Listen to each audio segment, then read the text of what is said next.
with Kerala Chief Minister Pinarayi Vijayan at the centre of the controversy this time.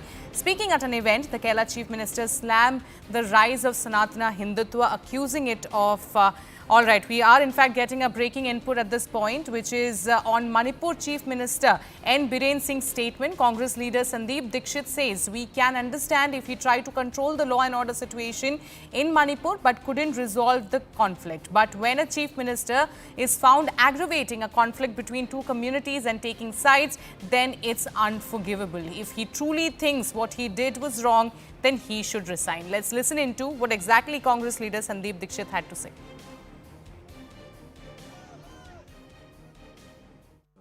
देखिए साहब, कोई मुख्यमंत्री अगर माफ़ी मांगे, चलिए समझ सकते हैं कि वो कोशिश करे और कोशिश में पूरी ना पड़े।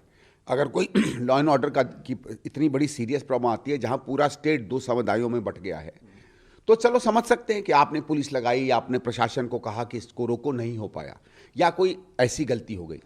लेकिन जब मुख्यमंत्री खुद दो समुदायों के बीच के झगड़े में उनको बढ़ाते हुए झगड़ों को पाए जाते हैं, ऐसा लगता है कि एक साइड लेकर चल रहे हैं, पूरी प्रशासन को पुलिस से कहा जाता है कि एक समुदाय की मदद करो, एक की नहीं, तो इसमें माफ़ी नहीं बनती है। ये ऐसा मामला है जो माफ़ नहीं किया जा सकता है। और अगर सही में इनको लगता था कि इन्होंने ये कृत्य गलत किए हैं तो इनको इस्तीफा देना चाहिए। हम लोगों ने लेकिन ये सवाल उठाया। All right, I am now joined by my colleague Pallavi Ghosh on this story. Pallavi, Congress leader Sandeep Dixit says that it is in fact unforgivable what the Chief Minister has done to the state. The situation is only getting worse day by day. See, the Congress has always been very, very critical about the BJP and the Prime Minister, especially as far as the Manipur situation is concerned. Their anger and their criticism is that, it's been for almost over a year.